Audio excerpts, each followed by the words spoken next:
ముఖ్యమంత్రి ఇచ్చిన మాట నిలబెట్టుకోవాలని సమ్మెలో భాగంగా ర్యాలీ ప్రదర్శనతో బద్వేలులో ఎమ్మెల్యే ఇంటి వద్ద అంగన్వాడీ కార్యకర్తలు ధర్నా చేశారు. ప్రజా సంఘాలు, సిఐటియు, డివైఎఫ్ఐ, విద్యుత్, 5వ మహిళా సంఘం, ఆటో యూనియన్, మున్సిపల్ వ్యవసాయ కార్మిక సంఘం, వృత్తిదారుల సంఘం మద్దతు తెలిపారు. బుధవారం నాడు anganwadi workers and helpers mini anganwadi కార్యకర్తలు చేస్తున్న రాష్ట్ర వ్యాప్త సమ్మె వ్యాప్తంగా 16 రోజుల్లో భాగంగా సమగ్ర శిశు అభివృద్ధి అధికారిని సిడిపిఓ కార్యాలయం నుంచి ప్రభుత్వానికి వ్యతిరేకంగా నినాదాలు ఇస్తూ ర్యాలీ ప్రదర్శనగా సిద్ధవటం రోడ్ వైఎస్ఆర్ సర్కిల్ నుండి బద్వేల్ ఎమ్మెల్యే సుధా ఇంటి వద్ద అంగన్వాడీ కార్యకర్తలు బైఠాయించి నిరసన తెలియజేశారు.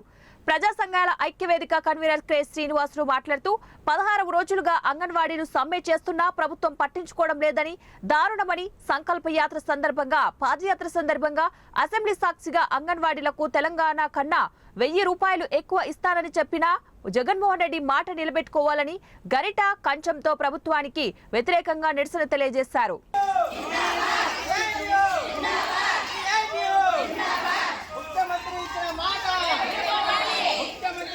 ఈరోజు బాగా టిఫిన్ బలంగా తినొచ్చారు, కానీ హర్షండి టిఫిన్ బలంగా తినొచ్చారు.